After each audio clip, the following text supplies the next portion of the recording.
नमस्कार दोस्तों, मैं अनूप सिंह आज विशेष के इस अंक में आपका बहुत बहुत स्वागत करता हूं। कुछ लोगों की प्रकृति कभी नहीं बदलती है, उसी में से एक अरविंद केजरीवाल हैं। अरविंद केजरीवाल जो दिल्ली विधानसभा चुनावों के परिणाम आने के बाद जो है न जाने किस गुफा में छुपे हुए थे कि किसी को भी उनके बारे में पता नहीं था कि आखिर अरविंद केजरीवाल हैं कहां।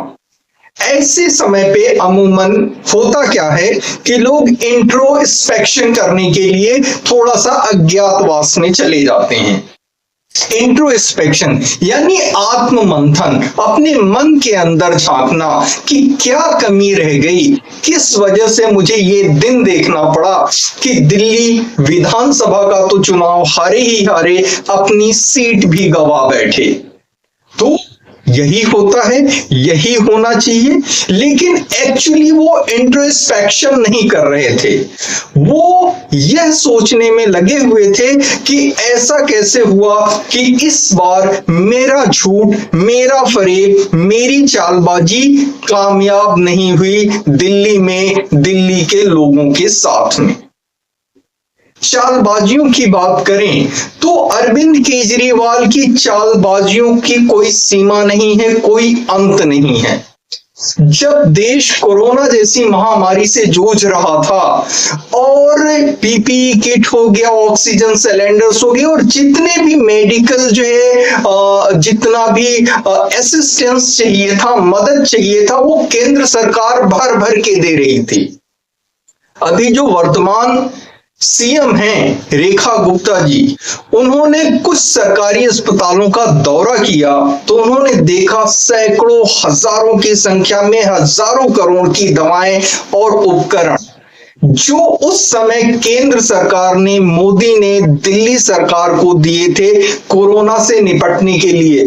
अरविंद केजरीवाल ने उन चीजों का इस्तेमाल ही नहीं किया, वो गोडाउन्स में पड़े पड़े सड़ते रहे, खराब हो गए। उसी समय इन्होंने जो है घोषणा की थी कि करीब 6 जो है या 8 अस्पताल बनवाएंगे, वो कभी पूरे नहीं हुए। तो ये अरविंद केजरीवाल हैं। ऐसे लोगों के को ये विश्वास आ जाता है कि वो सारी जनता को, लाखों करोड़ों जनता को बरगलाते रहेंगे और उनसे झूठ बोलते रहेंगे और वो मानते रहेंगे। और भाई क्यों ना हो, आखिर ये शख्स 3 बार दिल्ली का जो है, दिल्ली के जो है मुख्यमंत्री पद की शपथ ले चुका है। एक कार्यकाल पूरा किया, एक कार्यकाल 4-6 महीने रह गया और एक कार्यकाल में 49 दिन रहा। सब कुछ इसके दिमाग में क्लियर था कि किस तरीके से जो है ऐश्वर्य और भोग की जिंदगी जीनी है, किस तरीके से सत्ता का सुख भोगना है। जब मैं कहता हूं सत्ता का सुख भोगना तो इसका मतलब होता है सिर्फ भोगना, जन सेवा नहीं, जनहितार्थ कुछ भी नहीं। जब इसके जो है जो मोहल्ला क्लिनिक को बताता था दुनिया का रोल मॉडल, दुनिया, हम लोग तो जानते ही थे, हमने तो देखा ही, लेकिन ये आंखों में धूल झोंकता कुछ लोग ही थे जो वो क्या बताया जाए। तो जब ये कहता था कि दुनिया का रोल मॉडल है, भाई उन मोहल्ला क्लिनिक्स में जो है थर्मामीटर तक नहीं था।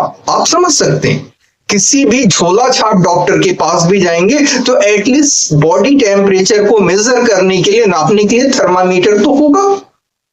अच्छा छोड़िए, नकली डॉक्टर भी अगर जो आप कहीं देखेंगे, जो किसी एडवर्टीजमेंट वगैरह में आ जाएगा, तो उसके गले में भी स्टेथोस्कोप या आला होगा। मोहल्ला क्लिनिक में डॉक्टर्स के पास आला तक नहीं था। यानी कुल मिलाकर के मोहल्ला क्लिनिक की संरचना या स्वांग इसने इसलिए रचा था कि दिखा सके कि इतना पैसा मैं मोहल्ला क्लिनिक पे खर्च कर रहा हूं और वो पैसा सीधे इसके पास आ जाए। शराब घोटाले में यही किया, बस घोटाले में यही किया, हर तरीके के घोटाले में यही किया। बस बात एक खलती है कि एक बार फंस जाए जनता, समझ में आ जाता है।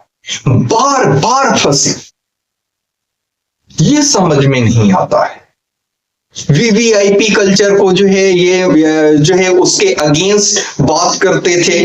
वीवीआईपी कल्चर, इनसे ज्यादा कौन, देखिए बगल में चल रहा है वीडियो, ये गए हैं आनंदगढ़, जो धम्मा जो है धारा विपासना सेंटर है, वहां पे विपासना के लिए 10 दिनों के लिए।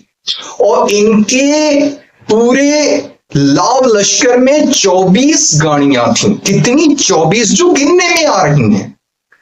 उन 24 गाड़ियों में जैमर्स हैं और फायर ब्रिगेड की गाड़ियां हैं और उसमें जो है एम्बुलेंसेस हैं और टॉप एंड गाड़ियां हैं जिनकी कीमत 2 करोड़ से ज्यादा होती है। और 100 से ज्यादा जो है पंजाब पुलिस के कमांडोज हैं। और बाकी जो ये अपने कमांडोज दिल्ली से लेके गए होंगे वो। आज की डेट में अरविंद केजरीवाल के पास कौन सा पद है? क्या वो सीएम है किसी स्टेट के? नहीं। क्या वो एमएलए तक हैं किसी भी स्टेट की विधानसभा में? नहीं। क्या वो किसी नगर पालिका में एक मामूली सा जो है पार्षद भी हैं? नहीं। कौन है अरविंद केजरीवाल? क्या पहचान है उनकी? क्या हैसियत है उनकी? भाई राजनीति में है तो हैसियत जनता तय करती ना। आपको कोई पद पे बैठाने के लायक जो है बना दिया, लेकिन इस समय आप किस पद पे हैं तो बताइए आप। लाव लश्कर देखिए। अच्छा, ये जो लाव लश्कर लेके चल रहे हैं ये किसको दिखा रहे हैं? सदा से इसके मन में यही भोग और ऐश्वर्य था, तभी ये एक जगह सच टिका ही नहीं। हमेशा इस चीज की तलाश में रहा कि किसमें और ज्यादा मिलेगा, किसमें और ज्यादा मिलेगा, किसमें और ज्यादा मिलेगा। तो एनजीओ के बाद जो है क्या कहते हैं कि आईआरएस की सर्विस, उसके बाद राजनीति, और इस तरीके से करते करते इसके उसका कोई अंत नहीं। और बताइए कि जो है पंजाब में के लोग जो टैक्स पे करते हैं, उन्हीं के टैक्स पे और उन टैक्स पेयर के पैसे से ही तो ये सारा कुछ कर रहा है। किसी सरकार की जेब का कोई पैसा नहीं होता, सारा टैक्स पेयर्स का ही पैसा होता है, सारा राज्य या देश का पैसा होता है, किसी की पर्सनल मनी नहीं होती है। तो कैसे ये कर सकता है? देखिए इसका लाव लश्कर।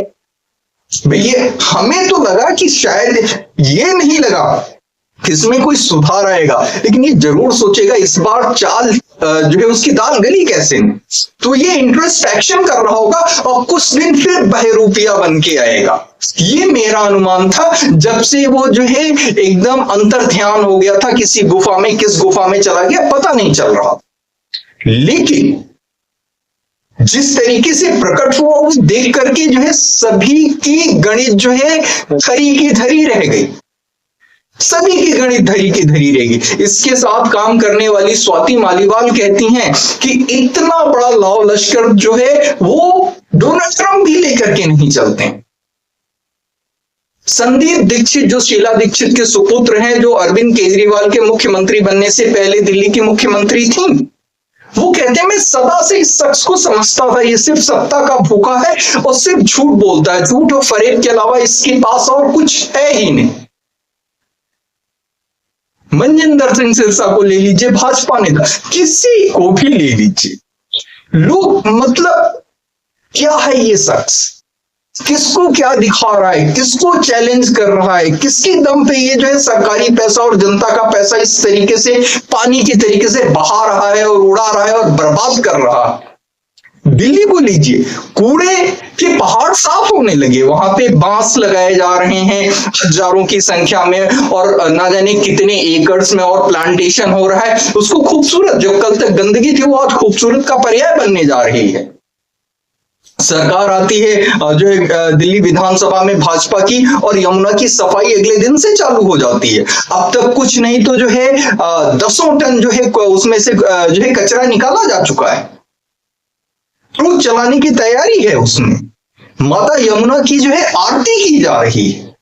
कितने दिन हुए? अभी 1 महीना भी तो नहीं हुआ सरकार बने, 8 तारीख को तो रिजल्ट आए थे, तो अभी रिजल्ट आने के 1 महीने नहीं हुए, सरकार गठन की तो बात छोड़िए।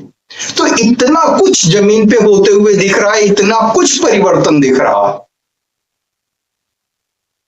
और बताइए किस तरीके से ये लोग कि हम कट्टर ईमानदार, कट्टर बेईमानी कर रहा है, उस सेकंड तक कर रहा है, और सामने कह रहे हैं हम कट्टर ईमानदार, और इसी के तरीके से सारे इसके चट्टे बट्टे। और सामने वाला चाहे जो कुछ भी कर दे उसको बिल्कुल खारिज कर देना। तो भाई ऐसे शख्स से, ऐसे पॉलिटिशियन तो नहीं कहेंगे, उसने तो एक जो है देखा कि यहां से एक जुगाड़ उसका बन सकता है, वो जुगाड़ अगर जो पॉलिटिक्स में ना होकर के किसी और चीज में बनता तो वो वहां जाता। इसको इस चीज से कुछ लेना नहीं, जहां पे सर्वाधिक मिल सके। हाँ, ये बात सही है कि ऐसे नेताओं के लिए, ऐसे लोगों के लिए राजनीति बड़ा सरल हो जाती है। खाली जुबान चलाना है, कौन सा शारीरिक श्रम करना है, कौन सा कुछ करके जो है जनता के सामने जाना है, सिर्फ झूठ ही तो बोलना है। कौन सा दूसरे के सामने जो है अपने व्यक्तित्व को हल्का समझना है, या हल्के व्यक्तित्व को जो है देख करके शर्म आनी है। सामने वाले पे झूठा आरोप ही तो लगाना है, चाहे वो जितने बड़े बड़े काम करे। तो ऐसे लोगों के लिए है क्या? तो आज के अंक में इतना ही। भगवान ऐसे लोगों से इस देश को या किसी भी राज्य को जरूर बचाए, ऐसी कामना के साथ में कृपया चैनल को लाइक करें, शेयर करें और सब्सक्राइब अवश्य करें। धन्यवाद। जय हिंद। वंदे मातरम।